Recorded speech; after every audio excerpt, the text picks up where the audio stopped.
I flew back to Cedar Creek expecting nothing but silence. You know, the real kind of silence. The kind that only 1,000 acres of Kansas wheat field can give you. The rustle of the stalks, the lazy hum of the combine in the distance, maybe the sound of nothing at all. That's what I craved. After 3 years running the show in D.C., signing off on flight patterns, and battling airline CEOs, my nerves were shot. I needed 1 week of boots on the ground, dirt in the nails, and a cold beer on the porch. That was the plan. But instead of the quiet hum of home, I got the soundtrack to a heavy industrial zone. Metallic crashing, the high-pitched shriek of cutting steel, and the absolutely grating beep, beep, beep of bulldozers backing up. I drove past the old gate, the one Dad welded when I was 10, and my tires immediately sank in a thick, greasy mud. It wasn't the usual rain-soaked clay. This was freshly churned earth, sliced open by treads that belonged on a battlefield, not my pasture. Then I saw it. Orange stakes, bright neon lines painted right through where Mom's prize-winning zucchini used to grow. It looked like someone had tried to lay down a giant, perfectly straight, white zipper across my land. And standing right in the middle of this mess, sunglasses gleaming like tiny, hostile searchlights, was the queen bee herself, Veronica Sterling. She was the HOA president of the brand-new, adjacent development they called the Overlook, and she had this way of looking at you like you were an inconvenience, a piece of old furniture that hadn't been donated to the thrift store yet. She saw me pull up, park my old '78 pickup right in front of the largest bulldozer, and she actually smirked. A full, slow, pitying smirk. Well, look who decided to grace us with his presence, she called out, walking towards me with that perfectly engineered, heel-clicking stride. We're making some improvements, Alex. Big ones. I didn't even bother taking my cap off. Improvements, Veronica? Since when did improvements involve digging a trench across my grandfather's land? And what exactly are you building here? Is that a new, exceptionally long bocce court? She just tilted her head, enjoying the drama, the way only someone with absolute, petty local power can. Don't be deliberately dense, darling. This community is moving forward. It's a vision, a fly-in community. The runway will span over 3,000 feet. Private access for residents only. Think of the prestige. I stood there, boots sinking in the mud that used to be my life's quiet retreat, and for a second I thought my brain might actually short-circuit. A private airstrip. On my farm. Without a permit. Without a word. I almost laughed. I really did. Not because it was funny, but because the sheer, blinding audacity of it was so perfect.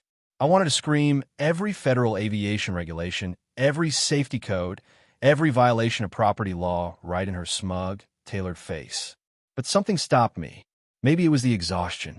Maybe it was the realization that this wasn't just a legal fight. This was a character assassination she was trying to pull off, and I hadn't even begun to write the script for my part. So I played dumb. A runway, right?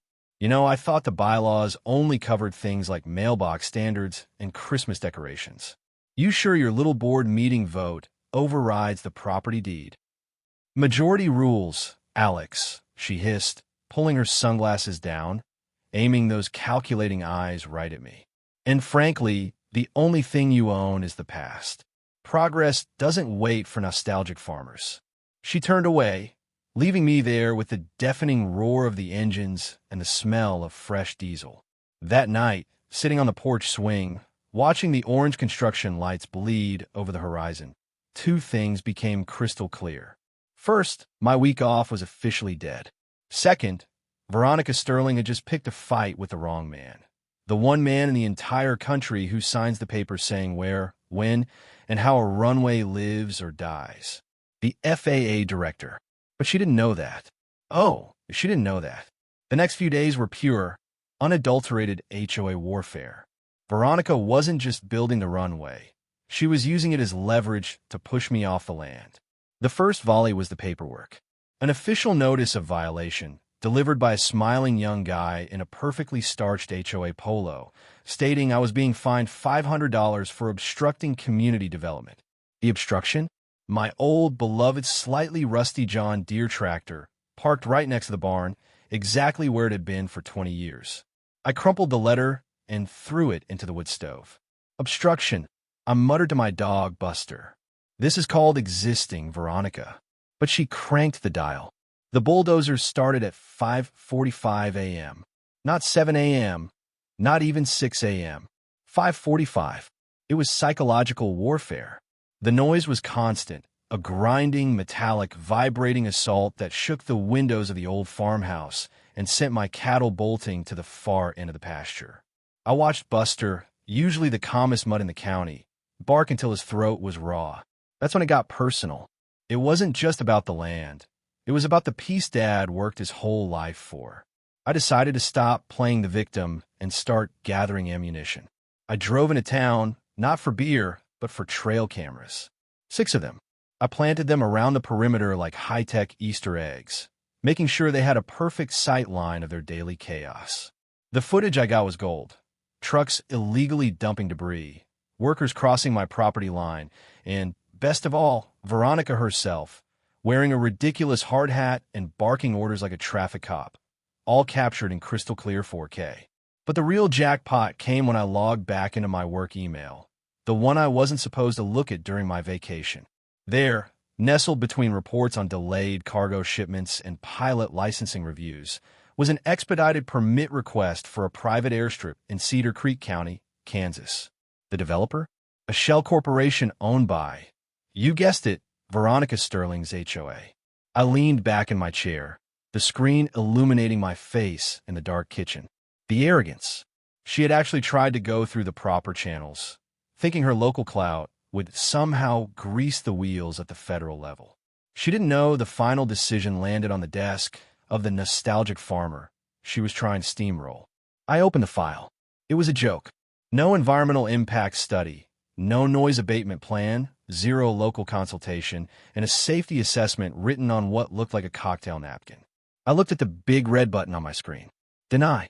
I didn't click it immediately. No, that would be too quick, too merciful. I filed it under review, letting it hang there, a loaded gun pointed directly at her head. I had to let her build her palace of pride just a little further. The higher they fly, the harder they fall. I started spending my afternoons on the fence line, just watching. Veronica would strut by, clipboard in hand, smelling like $1,000 mistake. Still resisting. Alex, she called one time, her voice dripping with mock sympathy. We're 2 weeks from asphalt completion. Maybe time to consider that buyout offer. I just smiled, a slow, farmer smile that probably looked incredibly dumb to her. You know, Veronica, I think you're absolutely right. It's time someone considered selling. She mistook my calmness for defeat, and that was the most satisfying thing of all. She didn't realize I was preparing for a federal-level intervention, and she was busy printing glossy brochures. I got the final piece of the puzzle at the last community meeting before the grand opening. I hid my phone in my jacket pocket, hit record, and let her perform. Ladies and gentlemen, she announced into a squealing microphone, this runway isn't just concrete. It's an investment. We've already sold priority hangar leases to our founding members, securing exclusive access that will make this community the envy of the entire state. Fraud. I didn't even need to consult my D.C. legal team. She was selling something that was already federally denied. The date was set for the grand opening, a Sunday afternoon. Red ribbon, champagne flutes, investors in linen suits, and the promise of the inaugural demonstration flight. The morning of the event, I put on my oldest pair of jeans, my worn-out work boots, and my cap that advertised a 20-year-old tractor model. I tucked my FAA director's badge, that heavy piece of gold-plated authority, deep into my jacket pocket, feeling its reassuring weight. I wanted to look exactly like the nostalgic farmer she thought she'd crushed. When I arrived, the scene was exactly as ludicrous as I'd hoped. Folding chairs, a sweating table of lukewarm champagne, and Veronica, radiating pure, unadulterated self-importance in a white blazer. She was nearing the climax of her speech, her voice swelling with false grandeur. Today we say goodbye to the past, and hello to the elite. This runway puts us on the map. The crowd clapped. I stayed quiet. And now, she declared with a flourish, pointing dramatically to the sky, To christen this new era of progress, we welcome our very first demonstration flight. Heads turned up. Sure enough, a small twin-engine Cessna, the kind I'd personally signed off on the flight manual for, was circling, aligning itself perfectly with a newly poured black scar on my land. That was my cue. I started walking. My boots crunched loud on the fresh gravel they'd dumped everywhere. The crowd parted just enough for me to walk straight toward the stage, straight toward the bright red ribbons stretched across the runway entrance. Whispers started. "John, what's he doing?" Veronica saw me coming, and her face tightened. "Alex, this is not the time. We are in the middle of history here." I stopped right in front of the ribbon, directly between her and the plane that was now on final approach. "Actually, Veronica," I said, my voice cutting through the loudspeaker feedback, "I think this is the only time." I reached into my pocket, pulled out the gold badge, and held it high above my head so the cameras the local news had brought could get a clean shot. The sun hit the gold just right. "My name is Alex Thorne," I announced, loud enough for the pilot circling overhead to hear over his radio. "And I am the director of the Federal Aviation Administration." Silence. The kind that sucks the air right out of your lungs. The plane was still coming. "And as of this moment," I continued, making eye contact with every frozen face, "this runway is officially shut down." Veronica's mouth opened, but no sound came out. The investors were already flipping through their brochures, their faces going pale. I raised my hand, gave the prearranged signal to the sheriff's deputies I'd positioned near the perimeter. They flipped on their lights and waved the red signal flags they had ready. The Cessna's engines roared as the pilot, a professional who understood the universal sign of no, seriously, stop, banked violently, pulling up and climbing back into the sky, leaving a whoosh of air and a collective gasp from the crowd. The sound of that aborted landing, of that failure, was the sweetest sound I'd ever heard. Veronica finally stammered, You can't do this. We have approvals." I smiled, a genuinely cold, calm smile. I unfolded the federal cease and desist order stamped with the FAA seal and handed it to her. "I'm the only person in the country who can't do this, Veronica. And you just gave me all the evidence I needed." The cameras swarmed her. Questions shouted over each other. "Did you know it was illegal? How much money did you steal?" I leaned into the mic for one final statement. "Ladies and gentlemen, this runway violates federal law, environmental safety standards, and basic property rights. It is unsafe, unauthorized, and absolutely illegal. And the FAA will be opening an investigation into the fraudulent claims made by the HOA board." The crowd erupted, not in anger, but in applause, clapping, cheering, a full wave of relief washing over the field. The deputies came up and politely asked Veronica to accompany them to the station for questioning regarding the fraud charges. Her carefully constructed image, the perfect white blazer, the perfect smirk, cracked. She was sputtering excuses, but the cameras caught every desperate second of her fall. I stood there for a minute, feeling the Kansas sun on my neck, looking at the silent, defeated piece of asphalt. I bent down, picked up one of the abandoned champagne flutes, and held it up to the sky. "To peace and quiet," I whispered before walking off the field. The next day, the local news coverage was brutal. HOA queen dethroned by FAA director. Within a week, Veronica was out, demolition crews were tearing up the asphalt, and I was back to patching the fence lines. My cattle were grazing in peace. It was a hell of a vacation.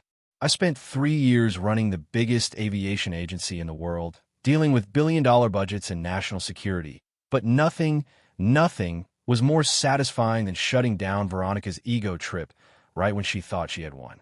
Because at the end of the day, my dad always told me, "Son, when someone's digging themselves a hole, don't take away the shovel." Linda didn't just dig a hole. She paved it, sold tickets to it, and tried to fly an airplane into it. And she learned the hardest lesson of all.